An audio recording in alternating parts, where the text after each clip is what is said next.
parole de Dieu et je ne vais pas vous parler de choses qui ne sont pas dans les Écritures. Je veux simplement que tous ensemble, nous puissions comprendre ce que Dieu veut dire par rapport à la vie du couple, comment est-ce que nous devons vivre notre vie de couple. Donc, comme vous le savez, nous sommes en train de faire une étude sur la famille chrétienne. Je ne vais pas revenir sur tous les points que nous avons discutés ces dernières semaines, parce que sinon nous n'arriverons jamais au bout de notre étude. Mais nous avons vu dernièrement, et c'est l'unique point que nous allons reprendre ensemble, c'est que nous avons vu ensemble que nous devons nous soumettre les uns aux autres, époux comme épouses, dans notre vie matrimoniale. Nous avons bien sûr parlé de l'épouse, mais en parlant de l'épouse, si vous vous rappelez, je vous ai dit que automatiquement l'époux est concerné par ce que nous parlons lorsque nous parlons de l'épouse. Je voudrais vous inviter à prendre sans tarder un passage des Écritures dans 1 Corinthiens qu'on va lire. Laissez votre Bible près de vous parce qu'il y aura plusieurs versets, plusieurs passages qu'on va lire ce soir. Et j'aimerais pouvoir arriver au bout de cette partie très importante et très délicate de l'étude sur le couple et la famille. Donc, on va lire ensemble 1 Corinthiens chapitre 7, versets 1 à 5. Pour ce qui concerne les choses dont vous m'avez écrit, je pense qu'il est bon pour l'homme de ne point toucher de femme, toutefois, pour éviter l'impudicité, que chacun ait sa femme. Laissez-moi ouvrir une parenthèse et fermer une parenthèse. C'est le verset sur lequel l'Église catholique s'appuie pour en faire une doctrine par rapport aux prêtres de ne pas se marier et de rester célibataire. C'est vraiment un point très important, ce verset qu'eux utilisent quand Paul dit tout simplement « Il est bon pour l'homme de ne point toucher de femme ». Il reprend ce verset-là dans un autre contexte, dans d'autres passages, mais ce n'est pas le thème, donc on ne va pas développer cela. Mais regardez ce qu'il dit immédiatement après. Toutefois, pour éviter l'impudicité, et là je ne veux pas encore une fois critiquer l'Église catholique, mais s'il y a bien aujourd'hui un grand et énorme problème qui a été découvert et qui a pris une ampleur phénoménale ces dernières années avec la pédophilie, avec malheureusement la déclaration et la découverte de bien des choses qui se passent dans le milieu des prêtres, eh bien, nous voyons combien ce passage est aussi très important. Et il dit, toutefois, pour éviter l'impudicité, que chacun ait sa femme et que chaque femme ait son mari. D'accord ? Donc ça, c'est vraiment un point très important. Que le mari rende à sa femme ce qu'il lui doit et que la femme agisse de même envers son mari. Nous avons vu dernièrement, et c'est le dernier point que nous avons vu, la femme n'a pas autorité sur son propre corps, mais c'est le mari. Et pareillement, le mari n'a pas autorité sur son propre corps, mais c'est la femme. Ce soir, ce que nous verrons, je vais dire avec un peu plus d'approfondissement, c'est le verset 5. Ne vous privez point l'un de l'autre, si ce n'est d'un commun accord pour un temps, afin de vaquer à la prière, puis retournez ensemble de peur que Satan ne vous tente par votre incontinence. Donc, nous avons vu l'importance de comprendre que notre corps ne nous appartient pas, mais qu'il appartient à notre épouse. Et donc, nous avions vu que, attention, cela ne signifie pas que je ne peux plus m'opposer à rien. Cela ne signifie pas que je n'ai plus droit à la parole. Cela ne signifie pas que je suis esclave de mon conjoint et encore plus l'esclave, excusez-moi que j'utilise ces termes, sexuel de mon conjoint. D'accord ? C'est important que nous comprenions cela parce qu'aujourd'hui, je tiens à le dire et je tiens à ce que l'on comprenne et que l'on accepte ces choses, même dans le milieu chrétien. Oui, il y a viol entre mari et femme. D'accord ? C'est important que l'on comprenne ces choses parce que pendant des années, à cause de ces versets-là, eh bien, beaucoup ont dominé leur épouse d'une manière dramatique au point de commettre le viol sur leur épouse. Et cela a porté aujourd'hui le monde dans lequel nous nous trouvons à devoir faire des lois pour protéger les femmes par rapport à ces choses-là. Alors, c'est beaucoup plus courant que l'on entend qu'une femme est soumise sexuellement à son époux et donc parfois et même souvent violée par son époux. Ça peut sembler quelque chose d'incroyable, mais c'est comme cela. C'est beaucoup plus courant que l'on entende cela, mais il y a des cas aussi où c'est les hommes qui subissent ces choses-là. Donc ça peut sembler quelque chose de pas normal ou pas habituel d'entendre, mais il y a des cas où l'épouse, comme les hommes peuvent être dominés par cet esprit de sexualité, il y a aussi des femmes qui peuvent être dominées par cet esprit de sexualité et exiger de leur époux des choses qui ne sont pas à la portée de leur époux et en arriver à des conditions et des situations de vie qui provoquent parfois aussi le divorce ou l'adultère, parce qu'il n'y a pas que les hommes qui commettent l'adultère à cause qu'ils ne sont pas satisfaits de ce qu'ils ont dans leur couple, mais il y a aussi des femmes qui commettent l'adultère parce qu'elles ne sont pas satisfaites de ce qu'ils ont dans leur couple. D'accord ? Donc, ne mettons pas toujours la faute ou uniquement sur l'homme en disant que l'homme, eh bien, a plutôt tendance à vivre ou à faire vivre cette situation ou cet état à son épouse. Il y a aussi malheureusement le contraire qui se passe. Je ne sais pas si je dois dire malheureusement, mais c'est comme cela. Comme il y a des femmes qui subissent, il y a des hommes qui subissent. Au point où certains hommes sont dans l'obligation, pour éviter de perdre leur épouse, eh bien de s'acharner avec des opérations, des traitements, des médicaments, pour pouvoir arriver à faire en sorte que leur épouse ne s'en aille pas du couple. Et donc il faut un juste équilibre dans la vie familiale et dans la vie de couple. À un moment, nous arriverons à cela, nous parlerons que la vie est un continuel changement. Tout change dans la vie. Tout. Même la vie de couple, elle évolue. Et dans nos relations aussi, il y a une évolution. Et cela doit être accepté dans le couple. Pourquoi je dis doit être accepté? Parce que malheureusement, aujourd'hui, avec les médias que nous avons, la télévision, la pornographie qui est à la portée de tout le monde, même des enfants. Rappelez-vous, la dernière fois, je vous avais dit que les enfants, aujourd'hui, les statistiques disent qu'un enfant de 8 ans, aujourd'hui, a déjà été en contact avec de la pornographie. Malheureusement, c'est la réalité du monde dans lequel nous vivons.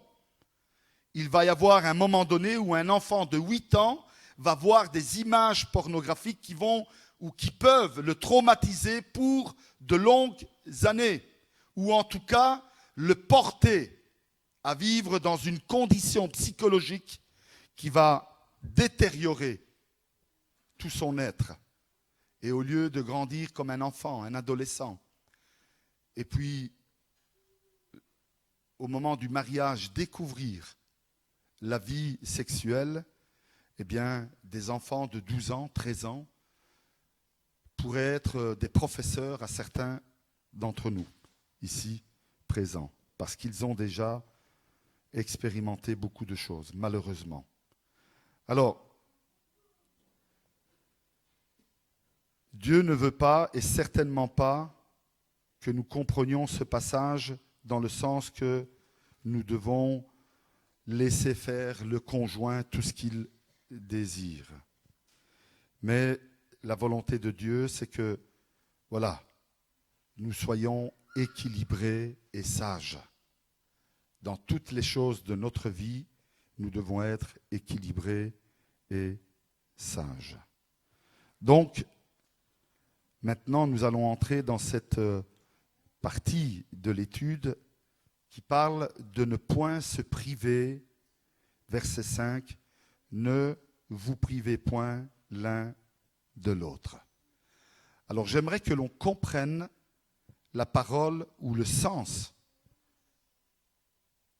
réel qui a été utilisé dans les Écritures lorsqu'il parle de priver. La parole originale grecque qui mentionne le mot priver ou se priver, c'est apostereo. Pourquoi je parle de cela? Parce que ce terme apostereo a des synonymes comme frauder, voler, dépouiller, priver à tort quelqu'un ou le frustrer dans sa personne.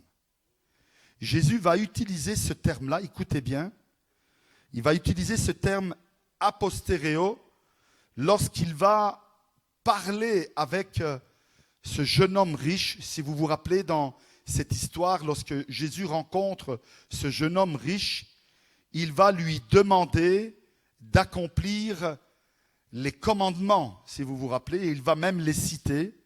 Et lorsqu'il va parler de ces commandements, eh bien, il va lui dire « Tu ne commettras point d'adultère ». Et donc, le terme qu'il utilise là, c'est « apostereos », qui veut dire « Tu ne priveras point l'homme de son épouse ». Quand il dit « Tu ne commettras point d'adultère », il est en train de dire à cette personne « Tu ne priveras point l'homme de son épouse ». Est-ce que l'on comprend le sens? On va y arriver, hein? On va mieux comprendre à la fin ce que je veux vous dire. Lorsqu'il dit « tu ne tueras point », eh bien, il utilise ce terme-là en disant « tu ne priveras point l'homme de sa vie ».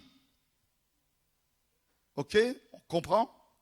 Lorsqu'il dit « tu ne voleras point », il dit « tu ne priveras point l'homme de ses biens ». Lorsqu'il dit « tu ne diras point de faux témoignages », il dit « tu ne priveras point de vérité, de justice, l'homme qui passe en jugement ». D'accord? Tu ne priveras point.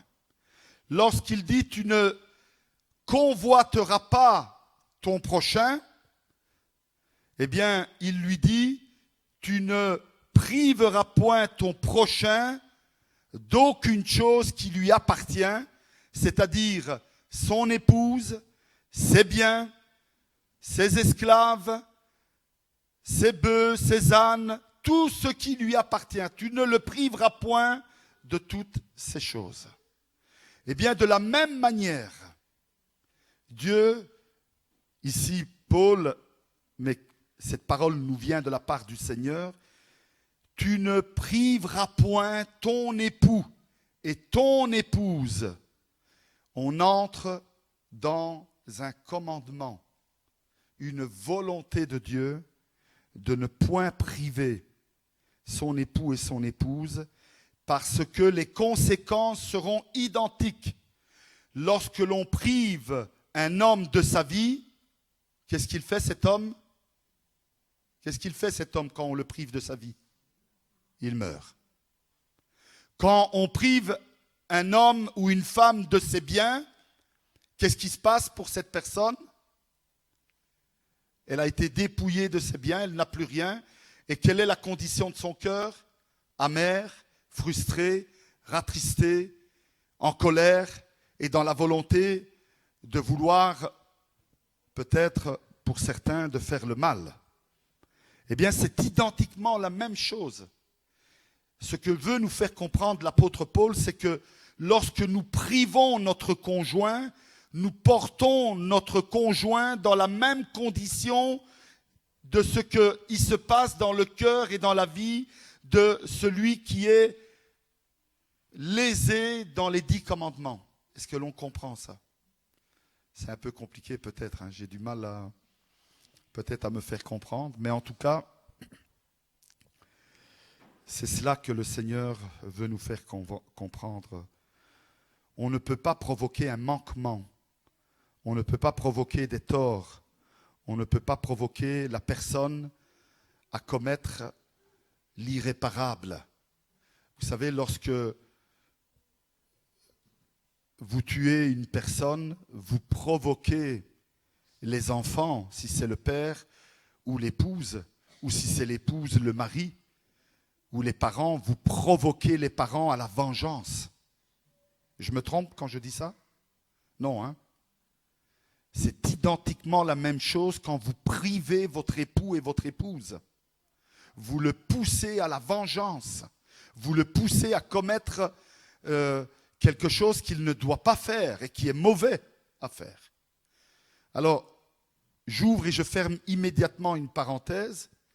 Souvent, il arrive qu'on voit des personnes qui viennent et qui disent « Ah, c'est pas moi qui a commis l'adultère, c'est lui, hein, ou c'est elle. » Mais attention aux raisons pour lesquelles nous avons porté lui ou elle à commettre l'adultère. Et ça, je ne veux pas rentrer dans l'argument, mais que chacun en soit responsable devant Dieu. D'accord? Il faut que nous puissions, chacun de nous, assumer et comprendre ce que nous faisons et assumer aussi les conséquences de ce que nous faisons. Nous devons être très attentifs par rapport à toutes ces choses.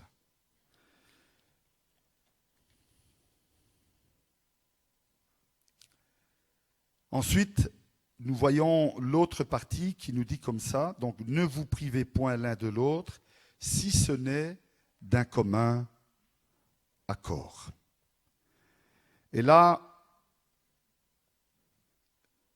il y a une phrase ou une parole qui est utilisée par Paul, qui est le mot accord, c'est-à-dire trouver un point où nous serons d'un même sentiment, d'un même accord.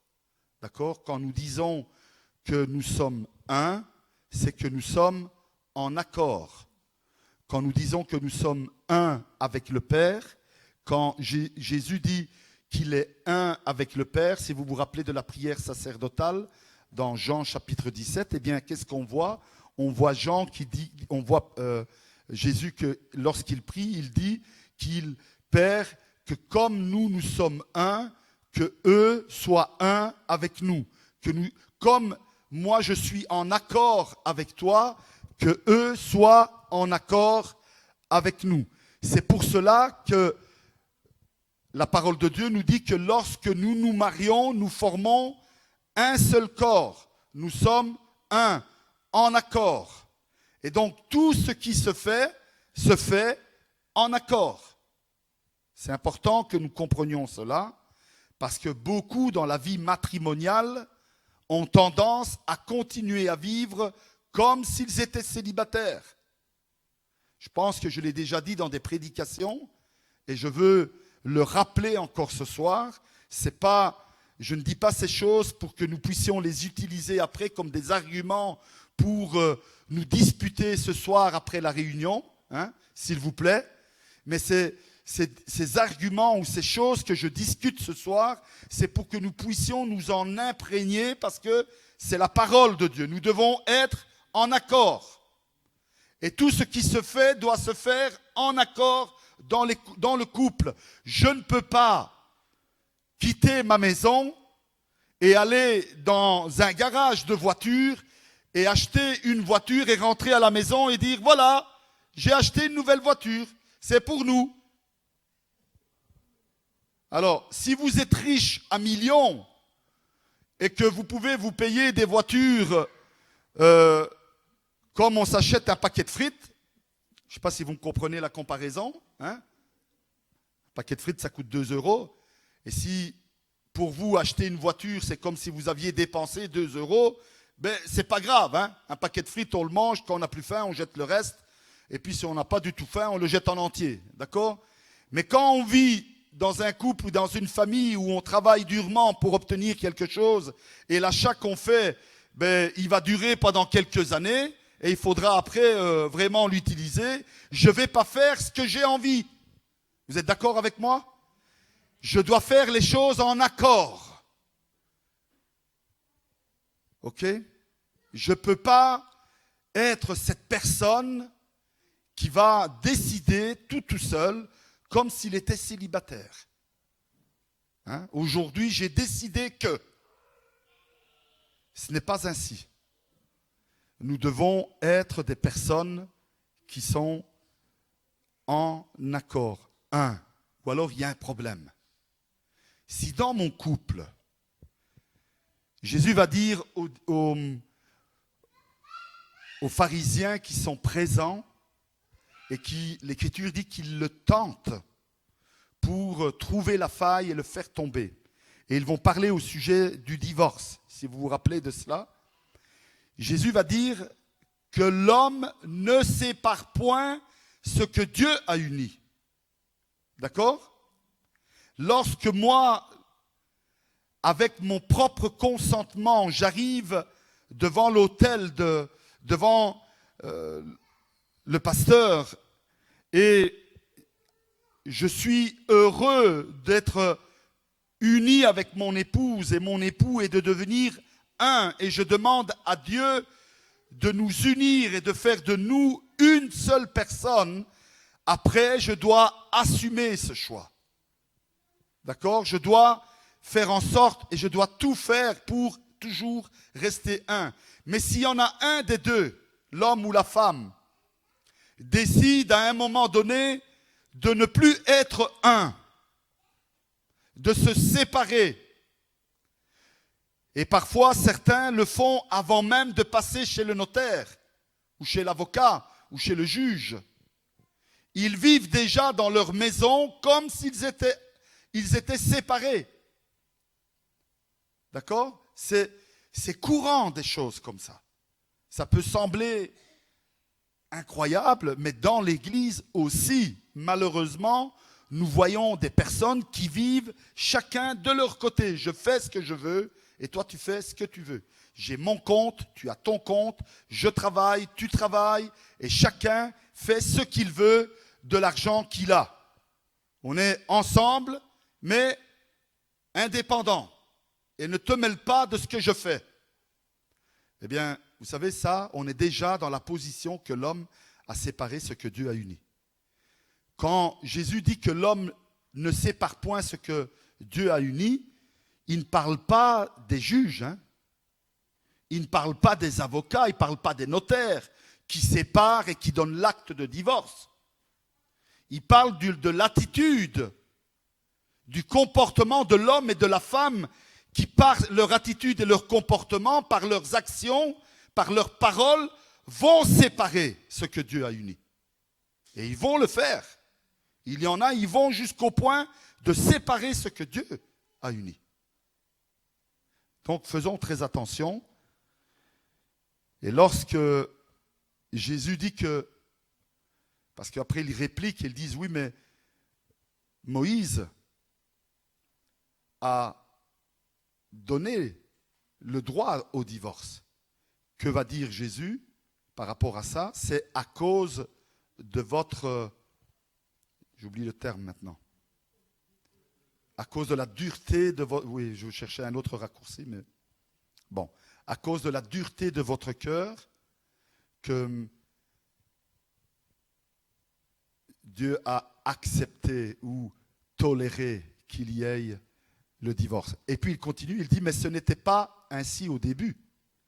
Mais quand il parle que ce n'était pas ainsi au début, il parle de quand? Avant la chute d'Adam et Ève ou après la chute d'Adam et Ève?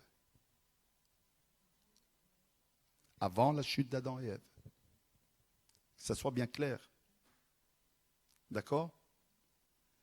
Quand Jésus dit, ce n'était pas ainsi au début, quand Dieu a uni Adam et Ève et qu'il a porté Ève devant Adam, ce n'était pas dans le plan de Dieu, hein, jamais. Mais malheureusement, quand le péché est entré dans le cœur de l'homme, eh bien malheureusement aussi le divorce est entré dans les couples. Donc, attention,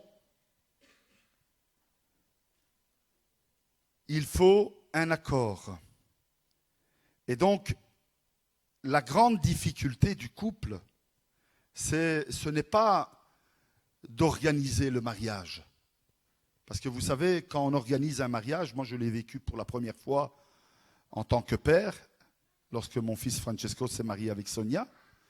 Mais moi-même, je l'ai vécu en tant qu'époux lorsque j'ai organisé mon propre mariage. Et c'est vrai que c'est beaucoup de tracas, c'est vrai que c'est beaucoup de travail, c'est beaucoup de choses, de stress, d'angoisse et de tout ce qu'on veut. Tout devient, ce qui devrait être le jour le plus merveilleux et extraordinaire, devient le jour le plus angoissant et le plus terrible qui puisse exister dans notre existence, tellement on a peur qu'il y ait quelque chose qui ne fonctionne pas. Et donc on est dans l'organisation complète et totale de ça. Mais le plus compliqué, ce n'est pas l'organisation de mon mariage. Le plus compliqué va être de devenir un avec mon épouse. C'est-à-dire de trouver un accord avec mon épouse. Et ça, c'est quelque chose qui prend du temps et qui apporte son lot de difficultés. Mais c'est aussi, et là, le sujet est plus particulier au niveau des relations qu'il y a entre mari et femme, là aussi, il faut pouvoir trouver un accord par rapport à notre vie sexuelle dans le couple. Il faut qu'il y ait un commun accord. Et je ne sais pas pourquoi, mais je commence à transpirer là. Voilà. Alors, on va essayer avec l'aide du Seigneur de comprendre ce que le Seigneur veut nous dire dans cela. Souvent, j'entends cette question, est-ce que je dois accepter tout? Ou est-ce que je dois accepter d'avoir des relations sexuelles même si j'en ai pas le désir? Je crois que cette réponse, elle peut être répondue de différentes manières. Je peux utiliser le texte biblique et vous dire, la Bible dit, ne vous privez point l'un de l'autre. Et donc, oui, on pourrait dire, si l'époux a un désir ou si l'épouse a un désir, eh bien, il devrait être assouvi dans la relation. Mais, s'il n'y a pas d'accord, c'est quoi comme relation? Donc, il y a ce fait qu'il faut trouver un accord. Et donc, c'est important que chacun, mari et femme, soit sage dans ces choses-là. Et on ne peut pas ni être dans l'exagération et ni même dans l'exagération dans un sens ou l'exagération dans l'abstinence. Il va y avoir tôt ou tard un effet boomerang qui va revenir. C'est-à-dire qu'on va se prendre à un moment donné une belle claque dans le visage avec des gros problèmes et des difficultés. Et donc, oui, on pourrait dire, la Bible dit que vous ne devez point vous priver l'un l'autre. Et donc, si aujourd'hui j'ai un désir, eh bien, tu dois accepter en tant qu'épouse ou tu dois accepter en tant qu'époux. Mais n'oublions pas qu'avant cela, il est écrit qu'il faut trouver un accord. D'accord? J'espère que vous êtes en accord avec moi dans ce que je dis, parce que sinon, le reste va être un peu compliqué. Alors, est-ce que lorsque le verset dit que je n'ai plus de pouvoir sur mon corps, mais c'est mon époux, est-ce que ça veut dire que à partir de ce moment-là, mon époux a le droit ou mon épouse a le droit de faire ce qu'elle veut de mon corps, de ma personne? Et là aussi, c'est important que l'on puisse comprendre dans la vie matrimoniale et dans le couple, qu'est-ce qui est acceptable ou pas?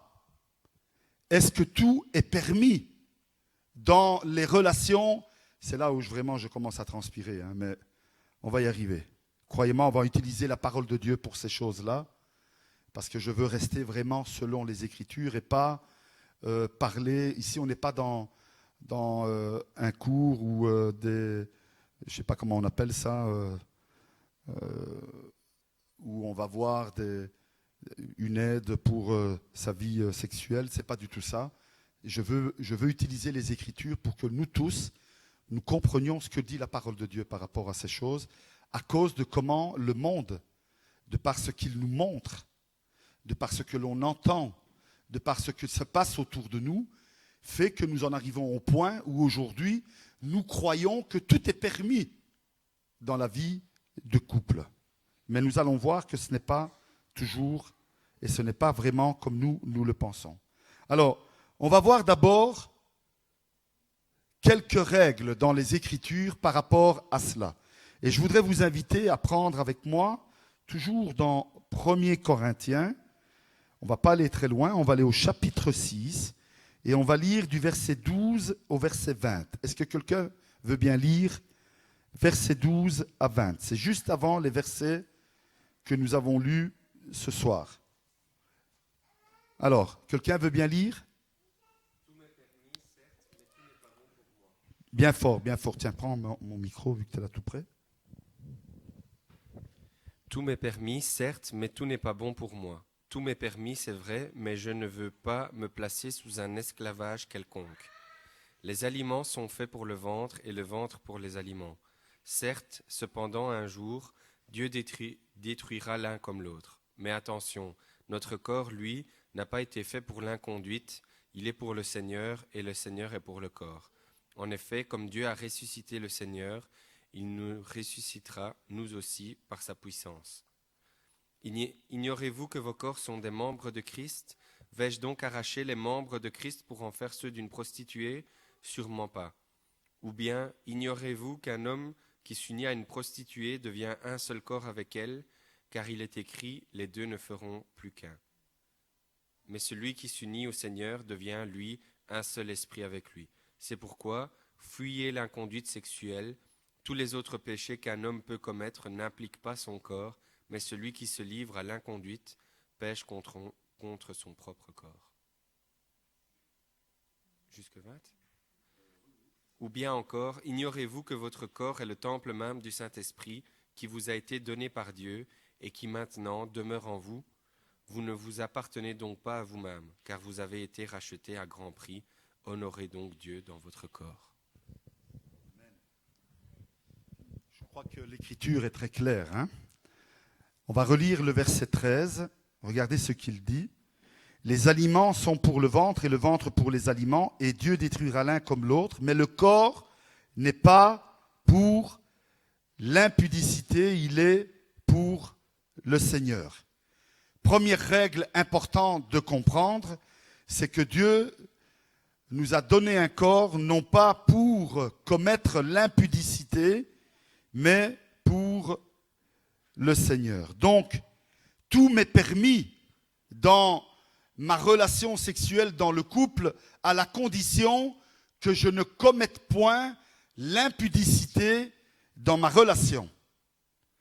Que je ne me laisse pas aller à des choses qui sont réprimandées par le Seigneur dans sa parole. Pourquoi? Parce que je fais partie du corps du Christ, je suis le corps du Christ, parce que nous sommes un avec le Seigneur et parce que nous dit la parole de Dieu, nous sommes le temple du Saint-Esprit. D'accord? Donc c'est des raisons qui doivent nous pousser à bien comprendre et à bien réaliser ce que nous allons faire ou pas dans notre vie matrimoniale. Beaucoup de jeunes, lorsqu'ils arrivent au mariage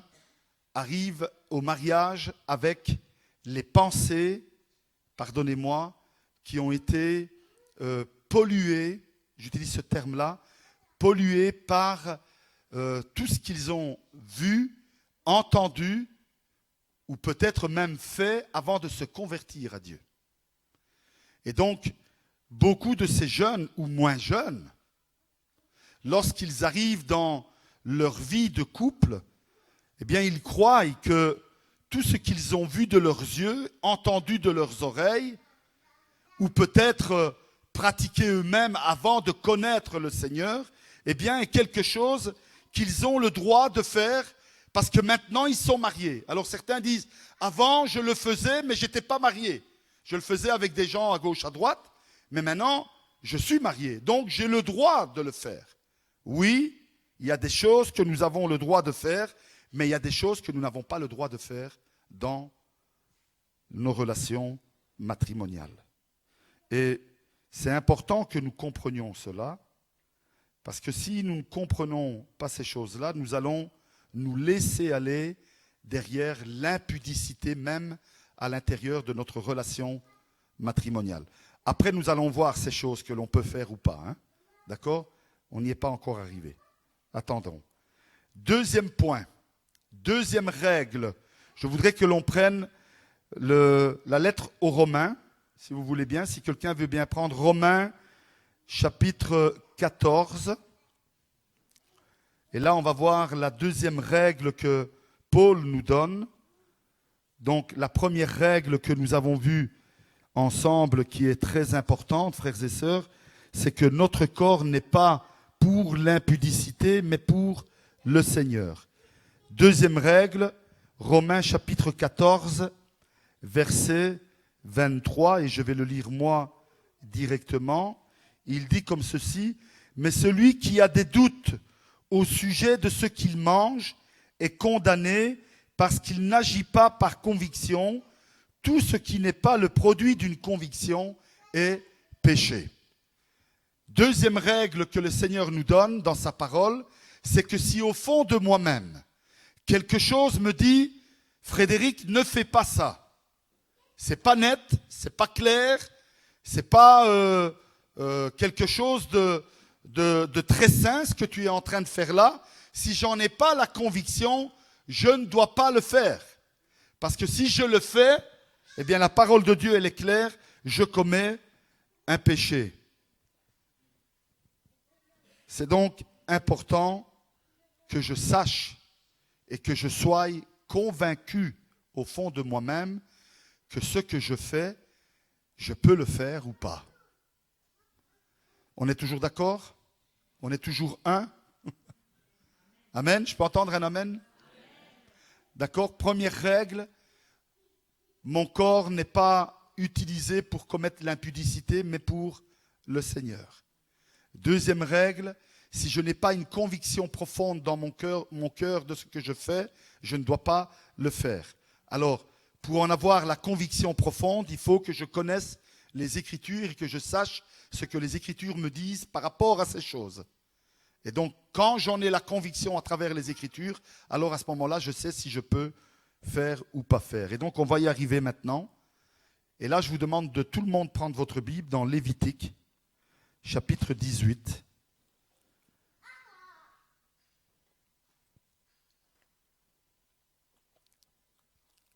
Si quelqu'un veut bien, on va lire le chapitre entier, Lévitique 18.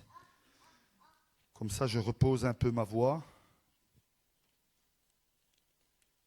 Et puis, nous verrons en détail ce que dit la Bible de ce que l'on peut ou pas faire. J'ai deux feuilles qui collent là.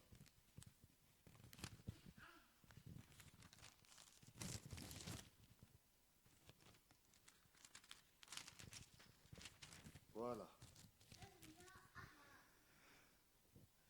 Et si vous regardez le titre du chapitre 18, il dit « Relations sexuelles illicites, non permises ». D'accord? Donc la Bible parle de tout. Quand certains disent oui, mais est-ce qu'on peut ou peut pas? Qu'est-ce qu'elle dit la Bible par rapport à cela ou cela? La Bible est très claire. Et parce que la Bible parle de tout, moi en tant que pasteur, je dois vous parler de tout. Parce que quand on ne vous parle pas de tout, alors certains disent moi je crois que, et donc je fais comme je le pense. Peut-être qu'il veut prêcher avec moi, ce petit jeune homme. Voilà. Donc c'est important qu'on comprenne ces choses. Alors, est-ce que quelqu'un a trouvé Lévitique 18 et veut bien le lire? Francesco. Oui, vas-y, Franciane. Bien fort, hein?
Tu ne t'approcheras point d'une femme pendant son impureté menstruelle pour découvrir sa nudité.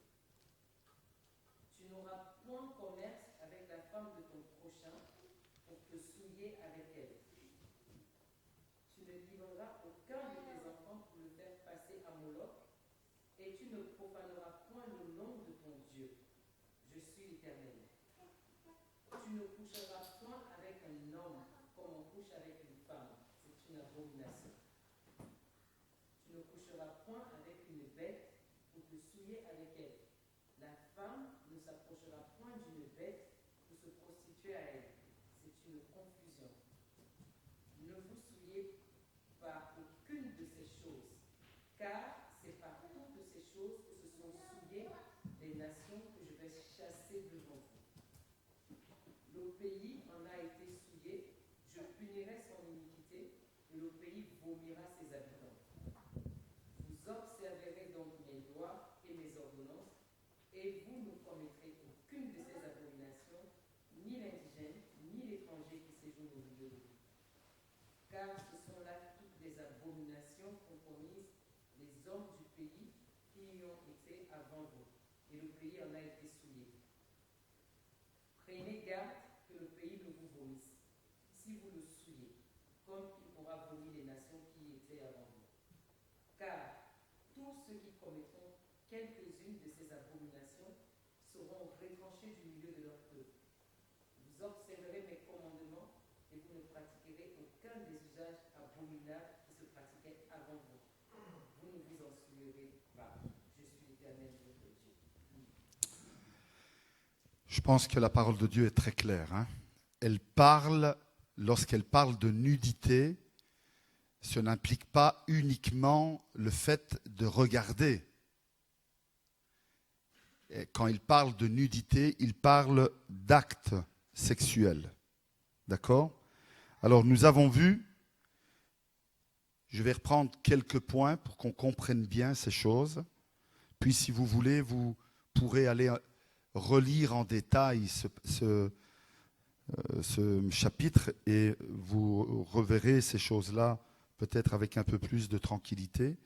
Mais nous avons lu que l'homosexualité entre hommes n'est pas permise.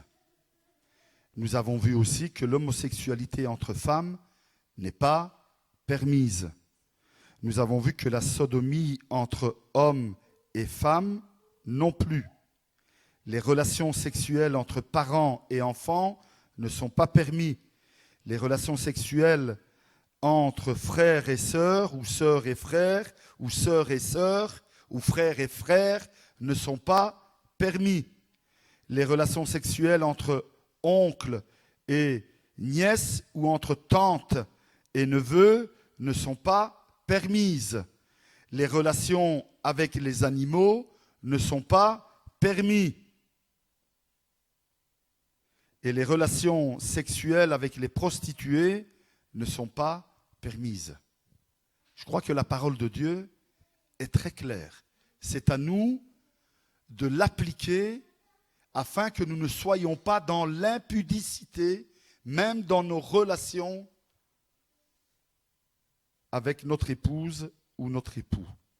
Cela veut dire que nous devons faire très attention par rapport à ces choses. La Bible parle aussi des menstruations.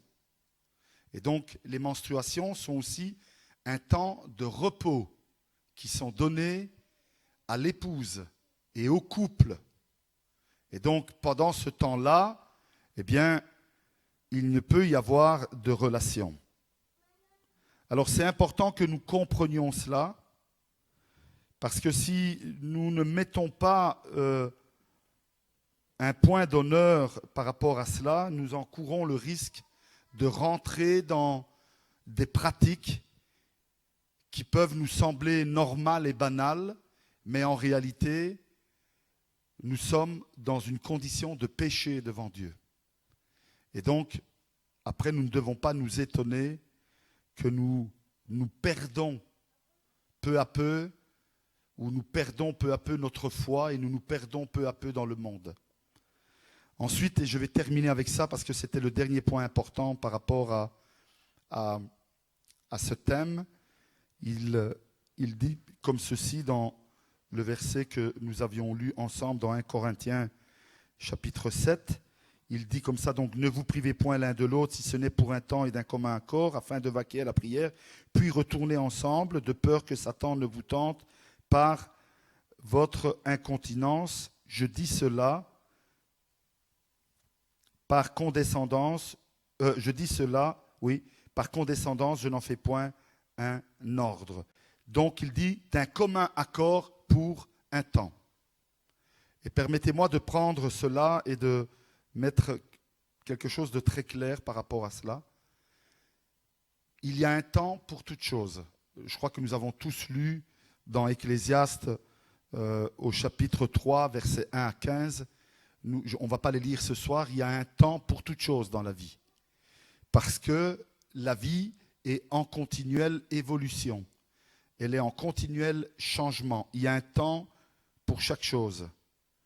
Et donc, il faut absolument tenir compte aussi de cette réalité, aussi dans la vie du couple. La vie de couple est aussi en continuel changement. Et si vous ne me croyez pas, je ne sais pas si vous avez un album de mariage, je vous invite à aller revoir ce soir votre album de mariage et vous verrez que vous avez changé. D'accord ? Il n'y a pas que votre femme qui a changé, il n'y a pas que votre mari qui a changé, vous avez changé. Nous tous, nous changeons. Nous sommes en continuel changement. Eh bien, c'est identiquement la même chose. Le corps change. Le caractère change. Notre condition de santé change. Nos conditions économiques changent. La manière de nous exprimer change. Les sentiments changent. Beaucoup de choses changent dans notre vie. Nous avons une manière différente de vivre. Vous savez, quand on est jeune, c'est l'amour fou. On est prêt à tout, on est prêt à gravir des montagnes, mais quand on arrive à un certain âge, les sentiments ont changé. Ce n'est pas que je n'ai plus d'amour pour mon épouse, mais je suis beaucoup plus sage de savoir qu'il va falloir grimper cette montagne. Hein. Et ce n'est pas quand j'arrive à la moitié de la montagne que je me dis j'y arriverai pas. Il faut que je redescende. Mais je me suis fatigué à monter la moitié de la montagne. Hein. Et donc, à arriver à un certain âge, j'ai changé dans ma manière de vivre et je sais que peut-être, il faut peut-être tout simplement contourner la montagne plutôt que la gravir. Ça, c'est peut-être encore possible. Eh bien, exactement la même chose dans nos sentiments. Il y a des choses qui ont changé. On fait les choses d'une manière différemment, on les exprime d'une manière différente. Alors, c'est important que l'on comprenne cela. L'amour, beaucoup de choses changent, mais la Bible dit que l'amour est la seule chose qui reste, c'est la plus grande de ces choses, c'est l'amour, et celle qui reste, c'est l'amour. Et donc, c'est important que on comprenne cela. Oui, on peut peut-être, à un moment donné, perdre la foi dans notre couple. Pardonnez-moi si je dis cela. Ça peut arriver que dans ma vie de couple, mon épouse ne vient plus à l'église, ou moi-même, j'ai des difficultés, j'ai perdu ma foi, ou je ne suis plus dans la même condition que je l'étais peut-être au début du mariage. Peut-être que je devrais perdre peut-être aussi l'espoir. Il peut arriver un moment dans mon couple où je perde l'espoir que des choses vont changer ou être différentes dans mon couple ou dans ma vie. Mais il y a une chose qui ne doit pas changer, c'est mon amour. La parole de Dieu, elle est claire. Je peux perdre la foi, ou elle peut diminuer, ou elle peut changer. Je peux perdre mon espoir ou changer dans cela, mais pas dans mon amour. L'amour doit rester. L'amour, c'est la dernière chose qui doit rester. Et c'est important. C'est Paul qui le dit dans 1 Corinthiens 13, verset 13. Et c'est important que nous l'ayons dans notre tête. Et donc, oui, mes frères, mes sœurs, peut-être que un jour, dans notre vie de couple, nous repenserons peut-être à la vie, et ici je parle bien sûr des relations sexuelles, nous pouvons repenser et dire, quand nous étions jeunes mariés, eh bien, nous avions une vie beaucoup plus intense ou beaucoup plus différente, mais la vie évolue aussi dans cela. Et donc il ne faut pas, comme certains, ils arrivent à 50 ans et ils disent « Non, moi, je veux toujours être jeune. » Non, je suis désolé de te le dire, tu n'es plus jeune, tu es encore jeune, mais plus comme quand tu avais 20 ans, tu en as 50. D'accord ? Et quand tu en as 60, c'est la même chose. Et quand tu en as 70, c'est la même chose. Et donc, oui, notre vie évolue. Et donc, on ne peut pas exiger de notre époux ou de notre épouse ce que nous vivions quand nous en avions 20, 30, 40. Maintenant, j'en ai 50, ou j'en ai 60, ou 70. Et donc, je dois m'adapter à la réalité de ma vie et de mon âge. Et je ne peux pas, parce que je veux absolument retrouver cet amour que j'avais quand j'avais 20 ans, je vais quitter mon mari pour un homme plus jeune, ou je vais quitter ma femme pour une femme plus jeune. Je commettrai ce que la Bible appelle une abomination aux yeux de Dieu. D'accord ? Donc faisons très attention à ces choses-là. Moi j'ai terminé cette partie qui me semble vraiment importante dans les relations sexuelles de la vie de couple. Et c'est vrai que c'est compliqué d'en parler parce que c'est pas habituel de parler de ces choses-là. Vous ne me verrez d'ailleurs jamais parler de ça un dimanche, parce que ça fait partie des choses qui mettent vraiment les pasteurs mal à l'aise. Mais je crois que c'est important. Cette étude, je l'ai faite dans l'église de Liège, il y a maintenant 3 ans. Et je peux vous dire que dans les semaines et les mois qui ont suivi, dans les visites que j'ai faites par après dans les familles ou dans les conversations que j'ai eues dans les couples, certains ont réalisé et compris des choses et se sont adaptés ou sont revenus à des sages sentiments. Au lieu de cela, de se perdre dans des idées que le monde... Nous sommes sortis comme le peuple d'Israël de l'Égypte. L'Égypte représente le péché. D'accord ? Et nous sommes en train de rentrer dans la Canaan. La Canaan, c'est la terre purifiée. D'accord ? Et non plus dans l'état de péché. Et donc je sors d'une terre qui est contaminée, le péché, et je rentre dans une terre qui est purifiée, Canaan. Et pas pour la souiller par mon attitude. Je deviens un enfant de Dieu, je quitte le péché, le monde, je deviens un enfant de Dieu, et ce n'est pas pour me comporter comme dans le monde en étant enfant de Dieu. C'est ça que ça veut dire. Je me fais comprendre ? D'accord ? Donc, faisons attention dans notre vie familiale et dans notre vie de couple.